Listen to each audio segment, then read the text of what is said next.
नमस्कार मेरे प्यारे किसान भाइयों, मैं हूं आपका दोस्त राकेश। आप देख रहे हैं एग्रीकल्चर स्टार यूट्यूब चैनल। और आज हम बात करेंगे गन्ने में कलश वे और चोटी वे को कैसे पहचानना है और वर्टाको फर्टेरा या फिर एम्प्लीगो डालने का सही समय क्या है, इसी के बारे में आज हम चर्चा करने वाले हैं। फटाफट से चैनल को सब्सक्राइब कर लीजिए और चलिए वीडियो शुरू करते हैं और देखते हैं कि गन्ने में कौन सी बीमारियाँ आती हैं और हमें इन दवाइयों का उपयोग गन्ने की कौन सी अवस्था में और कब करना चाहिए।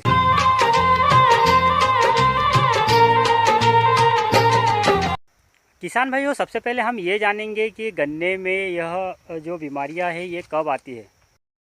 जैसे कि सभी किसान भाई फरवरी में गन्ने की बुआई करते हैं और बुआई करते समय फरवरी में क्या होता है कि थोड़ी ठंडा टाइम रहता है और इस टाइम पर गन्ने को ज़मीन से बाहर निकलने में उगने में टाइम लग जाता है और मार्च के एंड तक वो अच्छी तरीके से उग पाता है।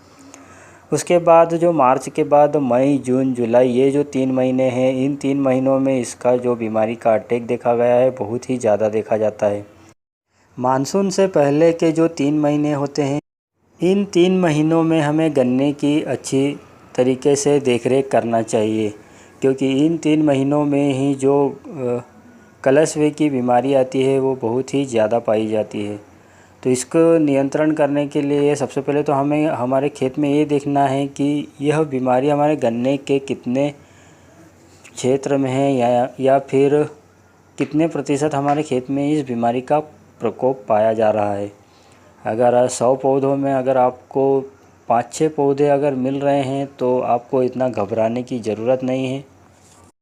आपको सही समय का इंतज़ार करना होगा और यह देखना होगा कि आपके खेत में लगभग कितने प्रतिशत पौधों में यह बीमारी पाई जा रही है, क्योंकि आजकल जो कीटनाशक आ रहे हैं काफ़ी महंगे आ रहे हैं और अगर हम इनका बार बार प्रयोग करेंगे तो हमारी लागत बहुत ही बढ़ जाएगी और हमारे मुनाफे में कमी आ जाएगी।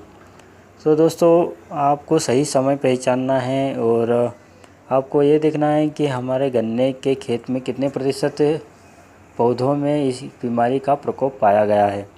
तो आपको 100 पौधों में से अगर 10 पौधे अगर मिल रहे हैं कि 10 पौधों में ये बीमारी है, तो आपको तुरंत ही वर्टाको फर्टेरा या फिर एम्प्लीगो या फिर किसी अन्य दवाई का छिड़काव कर देना है। अब इस बीमारी को पहचानने की अगर हम बात करें तो जब हम इसको ऊपरी पत्तियों को पकड़कर खींचते हैं तो वो बाहर आ जाती है। हमें इसके अंदर सुंडी मिल भी सकती है या फिर नहीं भी मिल सकती हैं। तो यह इसकी पहचान थी। और अब हम बात करेंगे कलशवे के बाद चोटी वे की। तो चोटी वे जो बीमारी है ये ज़्यादातर कल्लों के निकलने पर आती है। गन्ने में जब कल्ले निकलते हैं उस टाइम पर यह कल्लों में पाई जाती है। किसान भाइयों, चोटी वेदक कीट को आप पहचान सकते हैं। जो पत्तियां हैं उसके जो ऊपरी सिरे से यह अंदर जाती है और पत्तियों से होकर तने में चली जाती है और पत्तियों में सड़न गलन आपको दिखने लगती है और पत्तियों पर अगर आपको काले काले छोटे छोटे छेद दिख रहे हैं तो आप तुरंत समझ जाइए कि आपके गन्ने की फसल में चोटी वेदक कीट लग चुका है और यही इसकी पहचान है।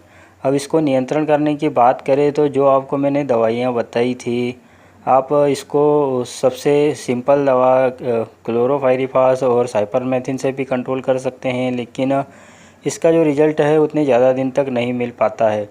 तो आप इसके लिए करटाप या फिर वर्टाको या फिर कोराजन, एम्प्लीगो, इनमें से किसी भी दवाई का प्रयोग करके इन दोनों ही प्रकार की बीमारियां, कलशवे और चोटीवे या फिर चोटी वेदक कीट, दोनों ही प्रकार की बीमारियों को नियंत्रण कर सकते हैं। और समय का ज़्यादा से ज़्यादा ध्यान दें, खेत में डेली जाते रहें और देखते रहें कि आपकी गन्ने की फसल में कितने प्रतिशत यह बीमारी आई है या फिर नहीं आई है। और कीटनाशकों का प्रयोग कम से कम ही करें, क्योंकि खर्चा हमें बहुत ही कम करना है और उत्पादन हमें ज़्यादा लेना है। किसान भाइयों, यह थी जानकारी गन्ने के बारे में और उम्मीद करूंगा कि आपको यह वीडियो पसंद आया होगा। और गन्ने से जुड़े जो भी गन्ने की खेती करते हैं वो सभी किसान भाई मेरे चैनल को सब्सक्राइब कर लीजिए और साथ ही बेल आइकन दबा लीजिए। मिलते हैं अगले वीडियो में और किसी नए किसान के साथ, या फिर नई किसी फसल की बीमारी के बारे में जानेंगे, या फिर किसी बीजों की जानकारी के बारे में जानेंगे और मिलते हैं अगले वीडियो में। तब तक के लिए अलविदा। जय जवान, जय किसान, जय भारत।